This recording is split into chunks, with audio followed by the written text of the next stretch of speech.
รนด์โลกที่สำคัญจริงๆแล้วนวัตกรรมกับเรื่องของเทคโนโลยีมีความเกี่ยวข้องกันอย่างแยกจากกันไม่ออกครับ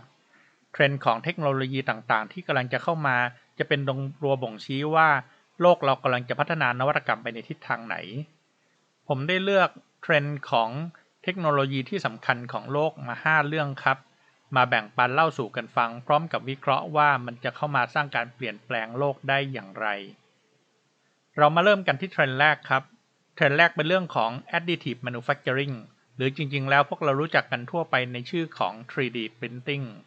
3D printing เป็นเรื่องของการถูกพัฒนามาต่อเนื่องกว่า20กว่าปีครับ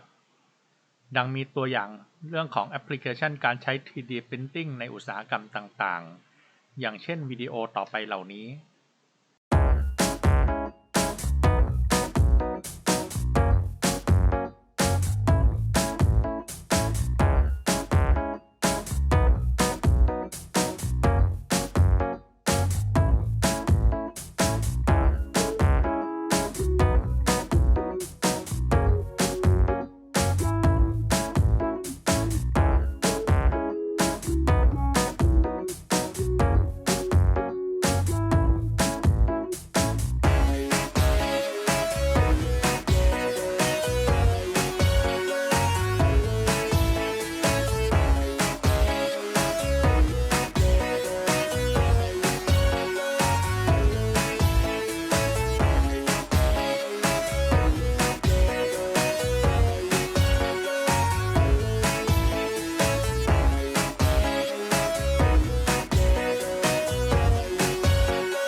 3D Printer ช่วยให้เราสามารถที่จะสร้างบ้านได้เสร็จได้อย่างรวดเร็วใน24ชั่วโมง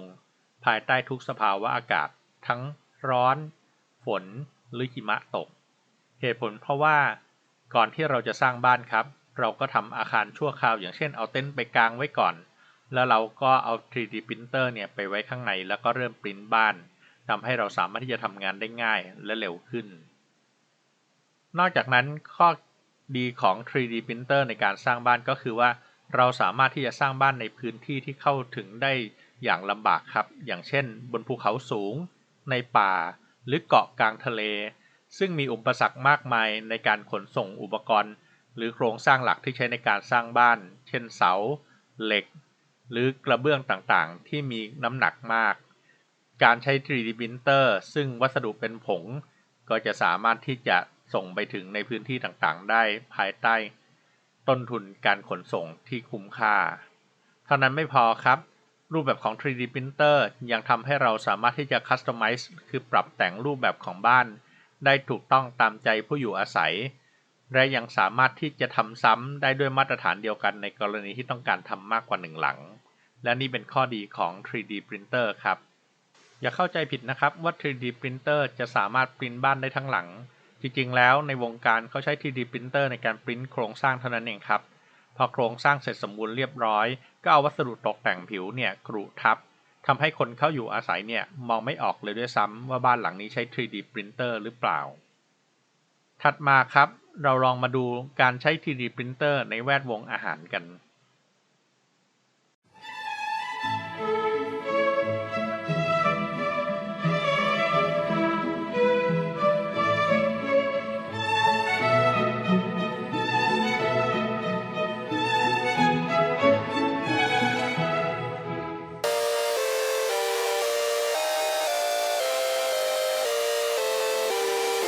This was a Funkadelic original.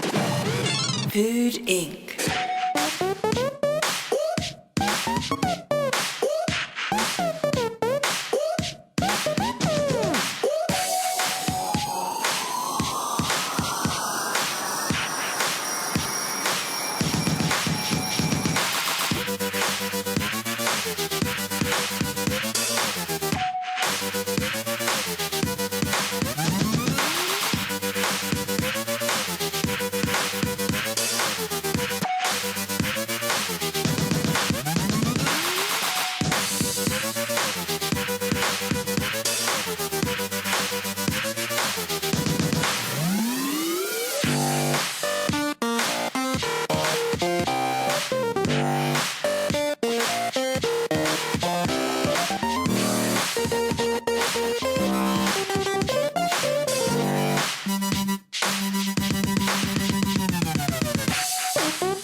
การใช้ 3D printer ในวงการอาหารนอกจากจะแก้ปัญหาเชฟขาดแคลนแล้วยังทำให้รสชาติของอาหารเนี่ยครับทำซ้ำๆแต่ละครั้งเนี่ยเหมือนเดิมทุกประการพร้อมๆกันนี้ยังมีประโยชน์อีก2 อย่างครับอย่างแรกคือลดเวสต์ซึ่งเป็นต้นทุนที่หนักมากของคนประกอบธุรกิจร้านอาหารและอันที่2ครับเป็นเรื่องของการเปิดโอกาสให้เชฟสามารถสร้างโครงสร้างของรสชาติใหม่ๆจากการที่เรานำส่วนผสมต่างๆเนี่ยครับมาซ้อนกันเป็นเลเยอร์หรือจัดในรูปแบบของโครงสร้างซึ่งปกติแล้วเนี่ยรูปแบบของการทำอาหารด้วยมือเนี่ยไม่สามารถปรุงมันแบบนั้นได้เลยงั้นเวลาคุณกัดเนื้อต่างๆเนี่ยครับลงมาที่มีการจัดโครงสร้างแบบใหม่คุณอาจจะมีซอสมะเขือที่มันซ่อนอยู่ในระหว่างชั้นเนื้อโดยที่ไม่ต้องเติมซอสอีกครั้งแล้วทำให้รสชาติของซอสมะเขือเนี่ยสามารถเฉลี่ยโดยไปทั่วๆพร้อมๆกันตลอดทั้งชิ้นหรืออาจจะผสมผสานรสชาติที่มันเป็นขั้นเป็นตอนเป็นลำดับที่มันทับซ้อนไประหว่างซอสมะเขือกับพริกป่นไปด้วยก็ได้ขึ้นอยู่กับจินตนาการของเชฟแล้วและนี่เป็นคุณประโยชน์ครับของการเอา 3D printer มาใช้ในวงการอาหารเราลองมาดูการใช้เทคโนโลยี 3D printer จากในเรื่องหนักๆบ้างครับอย่างเช่นเรื่องของการผลิตอะไหล่ของเครื่องบินรบในแต่ละรุ่น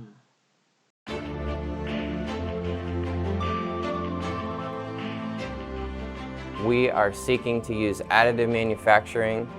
to replace hard-to-source spare parts for these aircraft.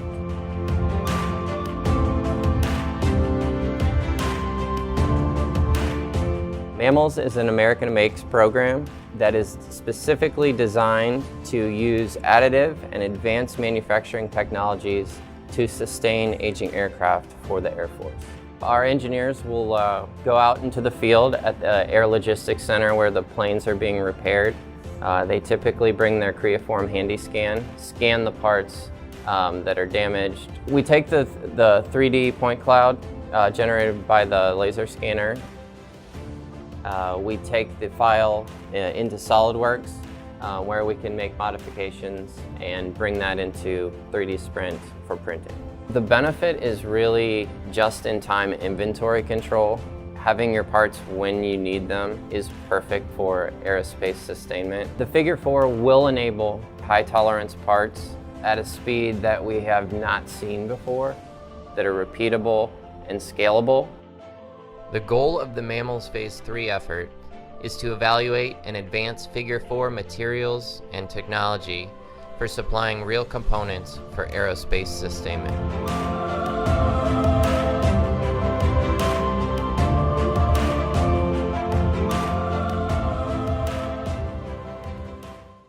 Case ของการใช้ 3D printer กับเรื่องของการจัดเตรียมอะไหล่เครื่องบินรบจริงๆไม่ต้องเป็นแค่เครื่องบินรบครับเรื่องของรถยนต์เรื่องของเครื่องจักรเรื่องของเครื่องบินธรรมดาเรือหรืออะไรก็ได้ครับที่นานๆมันเสียทีมีรุ่นเยอะแล้วก็มีขนาดใหญ่รวมถึงต้องใช้วัสดุแพงใช้เวลาผลิตนานก็ปรับปรุงมาใช้กระบวนการของ 3D printer ได้ทั้งหมดเมื่อใช้แล้วมีประโยชน์โดยหลักๆครับอยู่3เรื่องแรกคือถ้าเมื่อไหร่ต้องใช้อะไหล่เนี่ยครับก็สั่งพิมพ์ได้ทันทีไม่ต้องรอรอบผลิตอันที่2ครับ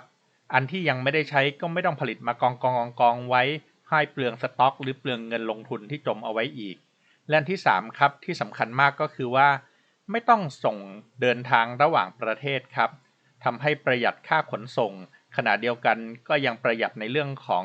ภาษีนำเข้าส่งออกอีกต่างหากเพราะฉะนั้นโดยรวมแล้วครับ 3D printer ในเรื่องของการปริ้นอะไหล่ในอุปกรณ์ที่นานๆจะเสียทีหรืออุปกรณ์ที่มีมูลค่าสูงน้ำหนักมากเนี่ยครับ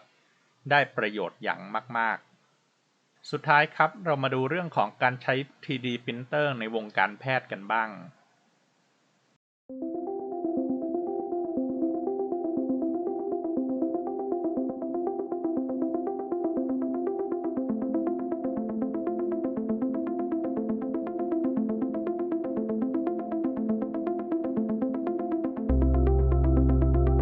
One of the challenges in our field is making large tissue blocks that have viable and functional cells. And we can make these tissue blocks pretty easily, but the challenge is actually maintaining the viability and functionality of cells inside them. What we're really excited about is making scalable tissues that could one day be implanted into humans.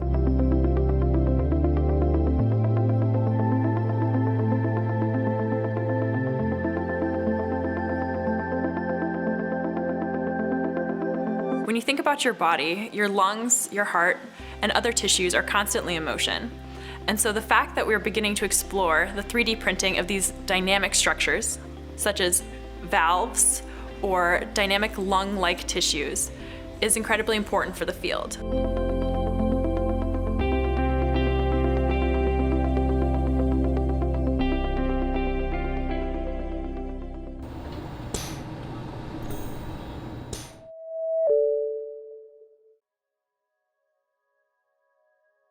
การใช้ 3D พรินเตอร์ในวงการแพทย์ก็เหมือนกับการใช้ 3D พรินเตอร์ในวงการเครื่องจักรอุตสาหกรรมหรืออะไหล่เครื่องบินล่ะครับณตอนนี้ทางการแพทย์ก็มุ่งเน้นเรื่องของการใช้ 3D พรินเตอร์ในการพรินท์อวัยวะต่างๆที่ขาดแคลนอย่างหนักโดยเฉพาะอย่างยิ่งหัวใจปอดแล้วก็ตับซึ่งกว่าในปัจจุบันครับกว่าเราที่จะได้โดเนอร์หรือผู้บริจาคที่แมทช์ลักษณะของเนื้อเยื่อตรงกับผู้รับบริจาคได้เนี่ยมันหายากเสียเหลือเกินถ้าเราสามารถ 3D พรินท์อวัยวะเหล่านี้ได้เราก็สามารถที่จะนำเซลล์เนื้อเยื่อจากตัวผู้รับเองเนี่ยครับเอามาผลิตในส่วนของอวัยวะต่างๆทำให้ลดความเสี่ยงเรื่องของการเข้ากันได้ของอวัยวะต่างๆให้มีความเสี่ยงต่ำจนเข้าใกล้ศูนย์ได้และนี่เป็นเทคโนโลยี 3D พรินเตอร์ครับและตัวอย่างการใช้แอปพลิเคชันต่างๆจะเห็นได้ว่า 3D พรินเตอร์สามารถที่จะใช้งานได้ค่อนข้างหลากหลายแล้วปฏิวัติในหลายๆอุตสาหกรรมดังนั้นจึงเป็นเทรนด์แรกครับที่ผมเลือกที่จะมาเล่าให้ทุกคนฟังเทรนด์ที่2ครับที่ผมคิดว่าน่าจะเป็นเทรนด์ที่เปลี่ยนโลกแล้วก็อยู่ในกระแสที่กำลังมาคือเทรนด์ที่ชื่อว่า augmented intelligence ไม่ใช่ artificial intelligence นะครับแต่เป็น augmented intelligence ซึ่งเป็นเครื่องมือที่บอกว่าเราคงไม่สบายใจนักที่จะให้คอมพิวเตอร์ในการตัดสินใจอะไรทุกอย่างไปซะทีเดียวแทนมนุษย์ดังนั้นสิ่งที่เราจะทำก็คือการให้คอมพิวเตอร์ช่วยดึงข้อมูลประกอบการตัดสินใจออกมาครับเรียบเรียงเป็นรูปแบบเงื่อนไขซีนาริโอต่างๆแล้วให้มนุษย์ของเรานี่แหละยังคงรักษาเอกภาพในการตัดสินใจเอาไว้ดังนั้นแทนที่เราจะตัดสินใจโดยการคิดเองเราจะมีข้อมูลในเชิงลึกคล้ายๆกับเรามี AI เป็นที่ปรึกษามาประกอบการตัดสินใจทำให้เราตัดสินใจได้ดีขึ้นแต่ก็ไม่ได้หลับตาซะจนให้ AI ตัดสินใจแทนเราทั้งหมดซะจนเราไม่รู้ว่าการตัดสินใจนี้มันมีที่มาที่ไปอย่างไร In the future, getting dressed may involve a lot more tech than you ever expected. So this is where, you can see like it's really photorealistic quality even though it's 3D. I see the fur like moving. Yeah. First up, Amazon's Echo Look. They call it a style assistant. So we put it to the test. Alexa, take a picture against an actual stylist. I want to see. So it's like, oh my gosh, that's crazy. It's like, and then there we go. With its style check, the Echo Look mimics what an actual stylist does. Okay, so when you see this outfit, what runs through your mind? Where you're going, what time of day it is, if it's a brunch or a lunch. Let's pretend that I'm going to a friend's party, okay? I don't know why, but Alexa doesn't know what the hell we're trying to do. But which one would you prefer then? The lace is like a nice nighttime detail touch to the dress that I think would work better. Yeah, this seems more nighttime, for sure. Let's do a style check.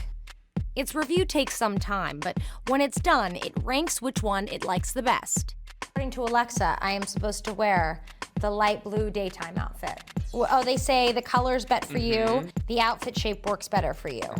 Amazon's algorithm doesn't stop at telling you what looks good. It also tries to sell you clothes, but its suggestions are hit or miss. And while the Echo Look may help you decide between two looks, it can't take into account the nuance of where you're going. But when you hear about the development of all of these advanced technologies, do you worry about the future of your job? For me, I personally don't. I think with the future of technology and fashion, I think will benefit like production and retail. As a stylist, there's just that interpersonal communication that you can't replace. Since the emergence of e-commerce, how we shop is moving away from stores. Some tech companies are trying to enhance the digital shopping experience by introducing AR and VR. How do you see AR and VR changing the shopping experience? We see it changing completely. Like if you think about e-commerce, every brand and every product essentially looks the same online. That doesn't encapsulate like what the brand is about. So we are building the technology that will enable any brand and retailer to create amazing, immersive, discovery-based shopping experiences. Is it really that much better than online shopping is currently? You have to try it. Okay. Yeah. And with this technology, we are getting closer and closer to the real world because the real world is three-dimensional. It's all around us. It's not just... So whatever technology can get us closer to the real world, like that's going to be the next thing. Eventually, this will be you because that's the holy grail for fashion. Right. Is like, I want to see how I look in this. Not only do you need a 3D model, but you need the physics built into this model to see how this fabric flows, like how it's going to stretch. Right. Yeah. So all of that like is becoming possible. We are not quite there yet. If AR and VR want to change how we shop, digital avatars need to actually look and move like humans. Researchers from the Max Planck Institute for Intelligent Systems created ClothCap, which captures how clothing moves on a digital avatar. It can also estimate how clothing looks on different body types. It'll be years before we're shopping in our bedrooms in AR and VR, but technology is getting smarter, and so might our style. คุณผู้หญิงคงไม่สบายใจสินะครับถ้าหากเรามี AI เป็นคนเลือกเสื้อผ้าให้เราแต่เราคงจะสบายใจกว่าถ้าหากเรามี AI เป็นเพื่อนคู่คิดช่วยแนะนำเราว่าอันไหนดีหรืออันไหนไม่ดีเทรนด์ถัดมาครับที่เลือกมาพูดคุยกันวันนี้จะเป็นเรื่องของ Modular System Design with Open API เป็นเรื่องของการออกแบบระบบต่างๆครับเป็นส่วนย่อยๆเพื่อให้มันถอดประกอบกันได้ประกอบกันใหม่หรือจัดเรียงกันรูปแบบใหม่ได้ขณะเดียวกันยังมีส่วนเปิดรับที่เรียกว่า Open API ไว้ให้เชื่อมต่อกับโลกภายนอกได้ทำให้ระบบต่างๆเนี่ยครับหลายๆครั้งเราไม่ต้องพัฒนาเองทั้งหมดมีส่วนไหนบ้างที่จะหยิบยืมหรือเชื่อมต่อในการสร้างความสัมพันธ์กับหน่วยงานข้างนอกเราก็นำชิ้นส่วนเหล่านั้นเนี่ยเข้าไปประกอบและเชื่อมโยงกันทำให้เกิดสิ่งที่เรียกว่า Synergy หรือ Effect ที่บอกว่า 1+1 มากกว่า 2 นั่นเองครับ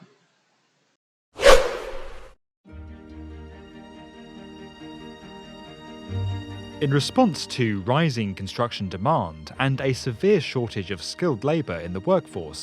developers and contractors around the world are now revisiting the concept of off-site construction, integrating new technologies and manufacturing approaches, and embracing it on a scale not seen before. Emerging as a front-runner in the hospitality market, hotel giant Marriott is now finalizing plans to construct its latest New York City hotel using factory-built modules in just 90 days.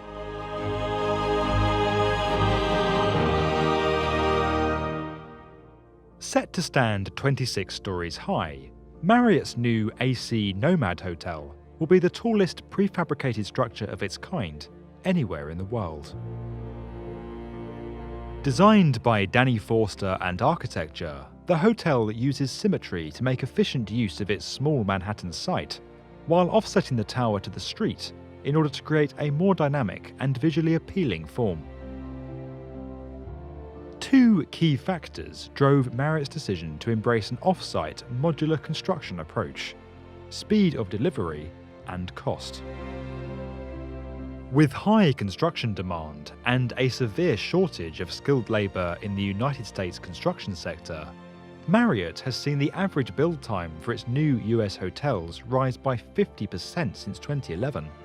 a factor which significantly impacts revenue when capitalising on new and growing markets. While comparable structures would typically cost in excess of $100 million when built with traditional construction methods, the AC Nomad will cost just $70 million to build, even with the costs of factory manufacture and transportation accounted for. Additionally, by making use of factory-produced modules, site-specific tasks such as excavation and foundation works can be undertaken concurrently, while the structure's modules are fabricated away from site. Despite a slightly longer pre-construction design and planning phase, this approach can reduce the on-site build time for a project of this scale by up to 6 months, while reducing the amount of on-site labour required by nearly 70%. The AC Nomad's lobby and lower amenity floors will be constructed on-site using traditional construction methods. However, the hotel rooms themselves will be assembled in Poland before being shipped to the United States. Due to their size, the delivery of these modules must be carried out at night, when New York streets are able to accommodate the oversized loads. Arriving fully furnished, complete with bedding and toiletries, the modules will be simply lifted from their trucks and positioned on the tower. With just 8 modules required to form a floor, the structure will be able to rise significantly faster than a comparable building constructed with traditional methods. While speed and cost were the primary drivers behind Marriott's use of off-site construction techniques, the approach in fact provides a range of benefits. Constructing the tower's modules under controlled conditions allows quality to be greatly improved. This means that, regardless of the weather, changing site environment, or the location of each module within the building, every room will be delivered to a consistently high standard. While the operation of a factory and transportation must all be considered, prefabricated approaches can significantly reduce waste in the construction process, limiting the overall environmental impact of new developments. In traditional hotel construction, neighbouring rooms often share a single wall. However, factory-built modules typically call for an insulated gap between each unit, resulting in quieter rooms and a more enjoyable experience for guests. Using the AC Nomad, the world's tallest modular hotel to date, as a starting point, Marriott is planning to construct 25% of their new hotels using prefabricated methods over the next 5 years. If you enjoyed this video and would like to get more from the definitive video channel for construction, subscribe to the B1M.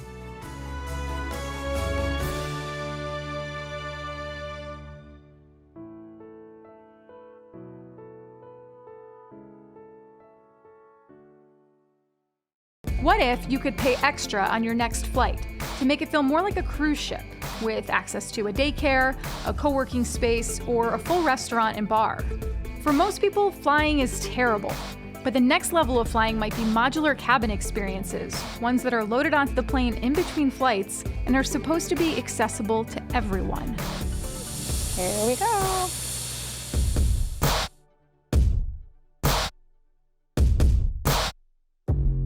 This is Transpose. It's a modular cabin project that Airbus has been developing inside its Silicon Valley labs called A-Cubed.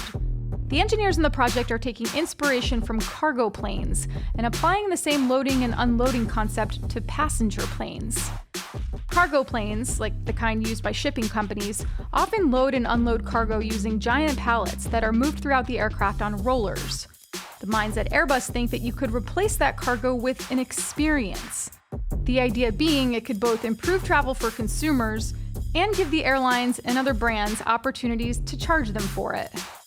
Now, this isn't a real plane. It's a mock-up in the labs, but it's modeled after the Airbus A330. Jason Chua, one of the Transpose executives who previously worked on Motorola's modular phone project, gave me a tour of the plane.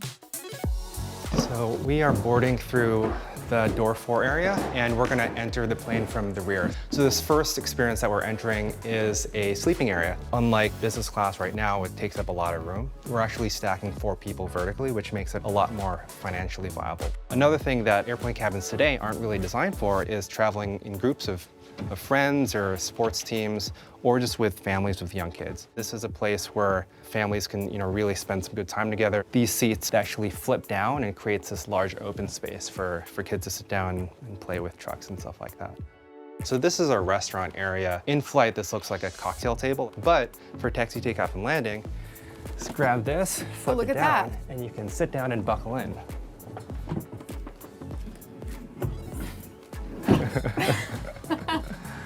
You can imagine that, you can grab a cup of coffee from our restaurant and come back here and take a seat and get some work done. It's kind of crazy to think that we might have these really cool pods before we have really consistent working Wi-Fi in airplanes.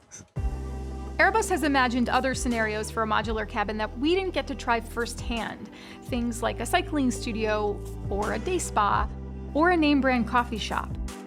And they're experimenting with state-of-the-art 3mm OLED displays that would act as windows, showing a cotton candy sky while you're actually trapped in a metal tube. All of this might make you think that this will inevitably be something that only the rich can afford. But Chua says that while the airlines will ultimately determine pricing,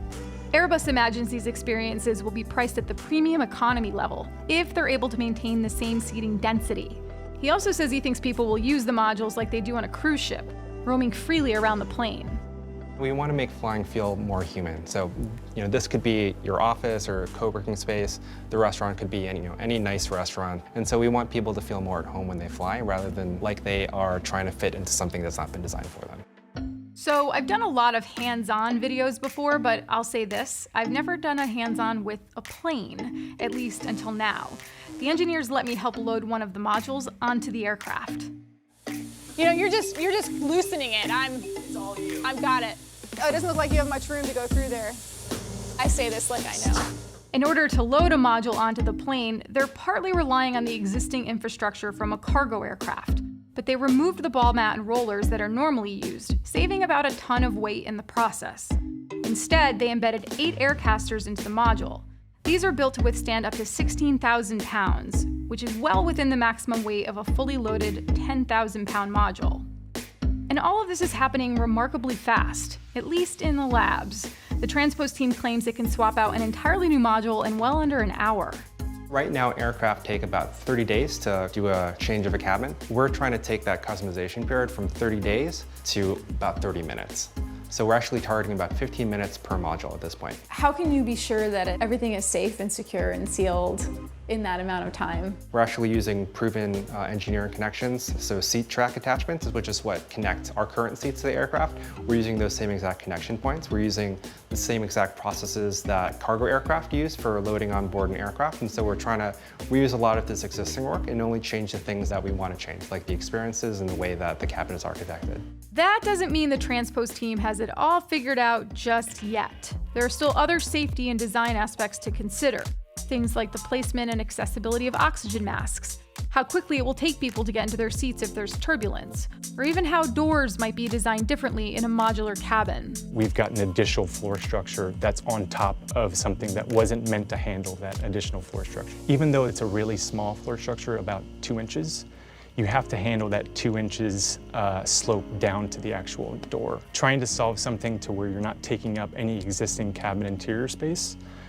is something that we're kind of still in the process of brainstorming. Another element the Transpose team has had to consider is the human element. How will people move throughout the plane if they're allowed to wander around? Will people argue or gripe even more than they do on planes now? In December, we did a test at Crissy Field where we did a very low resolution flight with 66 passengers on board. It showed us some really interesting stuff. Like one is that if you don't tell people what's on board an airplane, everyone kind of knows what the learned behavior is. You go in and you sit in your seat. What we found was that slowly people started getting up and kind of going to the bar or restaurant. And soon people got the idea that, oh, we don't have to stay in our seats. There's actually reasons to get up and move around. It also showed us that, yeah, when you have a lot of passengers moving around, it is a different experience. But applying some simple traffic rule type ideas, passengers can quickly figure out how to kind of navigate the cabin in a new way. Even if Airbus gets the modules perfectly engineered and thinks it has come up with the right guidelines for human interaction, there's still another big hurdle to consider: approval from the FAA and international regulators. Is it realistic to think this could be in the skies within the next couple of years? Absolutely. So, of course, our number one priority of this project is safety. We've had lots of good conversations with both the FAA and EASA around how we could get this thing flying, and we've gotten some really good feedback from them about how we can get this thing flying in the next couple of years. But that may be an aggressive timeline, according to one analyst I spoke to. Even though it is only an interior concept, FAA regulations are incredibly strict, and there's usually a lot of back and forth between the administration and manufacturers when it comes to a new project. The FAA wouldn't comment on this specific project, but told me that the certification process can range from less than 1 year to more than 5 years, depending on the applicant's experience and the complexity of the project. At the very least, Airbus certainly has a lot of experience building planes. It's an ambitious concept when you consider the engineering that goes into it, the potential regulatory hurdles, and the fact that most airlines only change their cabins every 7 to 10 years. Even if it does get approval, there is still the economics to consider. But Airbus thinks if it does take off, that it can eliminate the downtime that's required for customizable cabins, which means more money for the airlines. There's also the possibility it could make flying a lot less onerous for people. And really, who wouldn't want that? We got plenty of room. Okay. What's the weight equivalent of this? 1,500 pounds. 1,500 pounds? Big deal. Yeah, ooh, I feel like this is going off the edge. All right, now I think we're good. Awesome.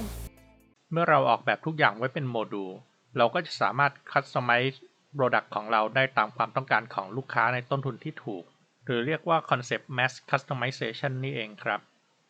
เทรนด์ที่ 4 จะเป็นเรื่องของ Gamification Gamification เป็นเรื่องของการเชื่อมโยงลักษณะของทฤษฎีเกมครับเข้ากับทั้ง Product Process หรือ Service ต่างๆที่เราทำเข้ามาวัตถุประสงค์ของ Gamification มี 2 เรื่องแรกคือเปลี่ยนเรื่องน่าเบื่อให้กลายเป็นเรื่องสนุกสนานมีความน่าสนใจมากขึ้นและที่ 2 ครับมีไว้เพื่อจะให้เป็น Incentive เพื่อในการความต้องการที่เราต้องการจะปรับปรุงพฤติกรรมของผู้บริโภคอะไรบางอย่างให้เปลี่ยนไปจากเดิมด้วยรูปแบบที่ง่ายขึ้นThis is Arthur. Hello. Treehouse architect, small business owner, dreamer. I've always liked to build things. And build things he has. Like all architects, Arthur chooses his tools with care. That's why he switched to Xero. It's beautiful accounting software that runs in the cloud. That means I could share it with the people who help me run my business. This is Lucy. She keeps Arthur's books in order, and she's good at it. With Xero, she even enjoys it. Right now, I'm reconciling. Xero connects with our bank account so that each transaction comes up quickly and matches up, like it's magic. Hi, Lucy. Hi, Arthur. I'm just doing the bank rec. Cool. Xero allows unlimited users, so Arthur and his colleagues can work at the same time from different places, including his accountant. I'm Charles Green. With Xero, Charles has real-time access to Arthur's cash flow. There's nothing to install, upgrades are free, and everything is backed up automatically. I don't have to be on site with Arthur to work on his books. It's all in the cloud. That means he can work with all his clients, no matter where he is. Nice work, Charles. With Xero, these two make a great team. There's a mobile app. It's called Xero Touch. Arthur uses it to enter his receipts, check on his books, that kind of thing. It's very handy. And Xero lets Arthur keep track of his bills, which makes his vendors happy, which keeps him stocked with the finest lumber. And a business wouldn't be much of a business without money coming in, would it? That's where Xero's powerful invoicing shines. I can send invoices to my clients, and they can pay online, so I get the money right away. Xero lets Arthur and his collaborators keep the money flowing in all the right ways. When I log in and see everything running smoothly, I do my best work. Xero. It's a pleasure doing business. Xero เป็นซอฟต์แวร์ระบบบัญชีที่สร้างรูปแบบของการลงบัญชีแบบใหม่ด้วยการสร้างอินเทอร์เฟซให้ลูกค้าจับคู่ระหว่างรายการที่เข้ามาในธนาคารกับรายการที่ค้างอยู่ในบัญชีเพื่อให้จับคู่ตรงกันแล้วบันทึกบัญชีว่ารายการเหล่านี้เนี่ยเป็นรายการไหนของใครทำให้งานบัญชีที่ดูน่าเบื่อและปวดหัวกลายเป็นเกมจับคู่ซึ่งทำให้งานบัญชีไม่ใช่เรื่องปวดหัวและน่าเบื่ออีกต่อไปเทรนด์สุดท้ายที่จะพูดถึงกันในเซสชันนี้เป็นเทรนด์เรื่องของการใช้ Artificial Intelligence ในงาน Service หลายคนบอกว่ามนุษย์เราเนี่ยมีเรื่องของ Emotional ขณะที่เครื่องจักรหรือคอมพิวเตอร์เนี่ยไม่สามารถทำงานได้มีตัวอย่างของโปรเจกต์ของ Oculus ซึ่งจะทำให้เรารู้ว่าสิ่งที่เราคิดเนี่ยไม่เป็นจริงเสมอไป Love is the most intoxicating and addictive cinematic emotion. So we asked, what if we could capture love in virtual reality? To help Oculus show off the emotional power of virtual reality, we recreated the 36 questions to fall in love. What is your most treasured memory? The time I went camping for a week in the Grand Tetons. This project is all about creating intimacy between two people. To make this possible, we leveraged artificial intelligence via natural language processing, developed a proprietary facial recognition algorithm, and paired it with stereo performance capture to recreate human conversation in virtual reality. When did you last sing to yourself? Ooh, good one. What's the most beautiful thing you've ever seen? I think the most beautiful thing is when you see kids playing together. We introduced it at the Tribeca Film Festival, and the response was, I get to talk to her for days. I want to take him home with me. We live in a world of text-based relationships, but with text, there's a loss of emotion. As a culture, we're losing emotion, we're losing connection. For me, this was a chance to do something where we could create a whole new type of human connection. When was the last time you cried? I was holding somebody in my garden. Every talent we work with wants to create a deeper connection with the audience. It was incredible. The experience, you just feel it. It just felt honest and you felt like you were really talking to somebody. If we become friends, what should I know about you?